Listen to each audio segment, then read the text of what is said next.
Okay, so I'm making a video really fast and I'm going to put it up on YouTube.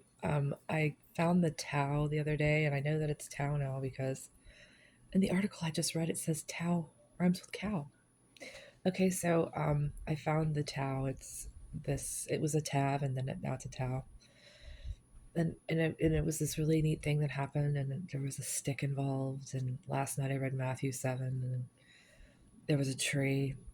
So anyway, I'm not ready to put all of that aside yet. So I decided to look at the Tao this morning again, and I wanted to find out about Saint Francis because this is a Jubilee year in the Catholic Church. So there's like a Saint Francis year going on from now until next year in January.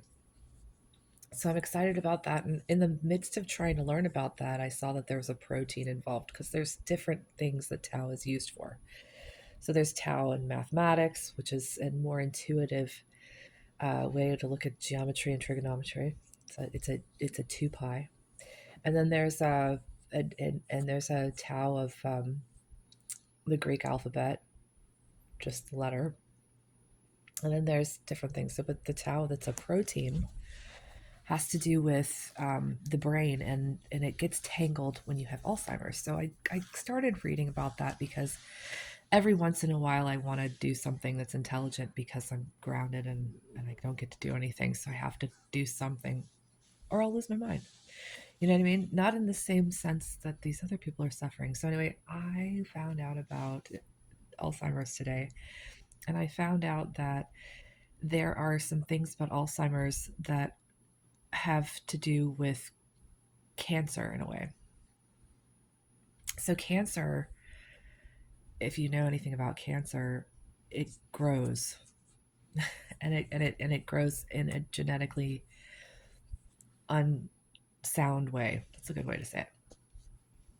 So does the tau when it's involved in Alzheimer's disease.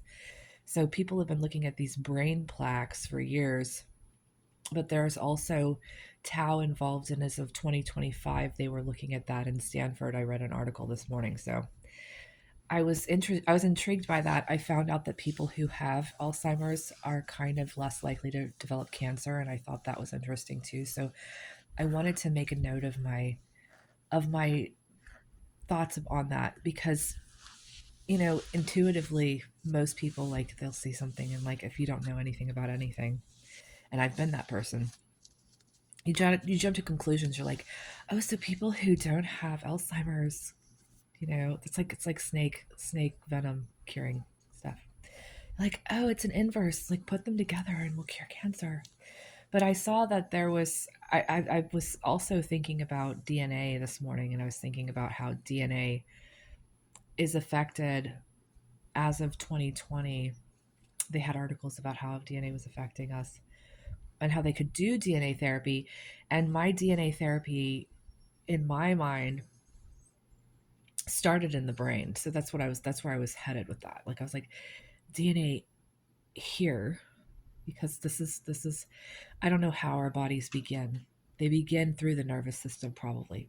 Because if you look at a baby and an embryo, how it like sort of develops, and it starts from the belly. And we know that the belly has another kind of a brain system, and it's for sure it's a nervous system. So does our heart. So anyway, to make a long story short, the body becomes sick because of the things that we do to it, or the way that we like, because we're like this. Say you're really stressed out and you're holding this one part of your body, not even thinking about it.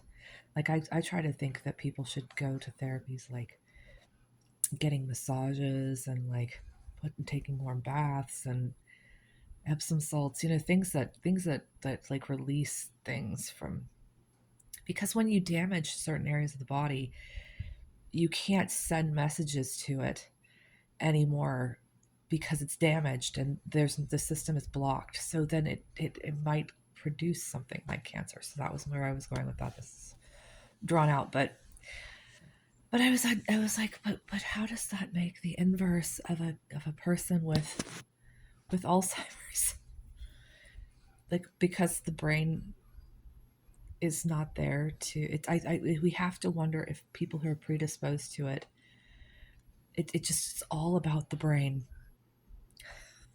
People who are predisposed to it, is it the people who are uh, having Alzheimer's that have less cancer, or is it the people who are predisposed to receiving or ending up with that disease that don't get the other one?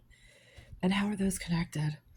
And this is all very interesting, but I had to make a video of it because it was interesting to me. And now I'm going to go learn about St. Francis's style. But like, I don't like to not have projects. I have to have a project. There has to be something that I can think about. Otherwise, I'll go absolutely bonkers, sitting around all day.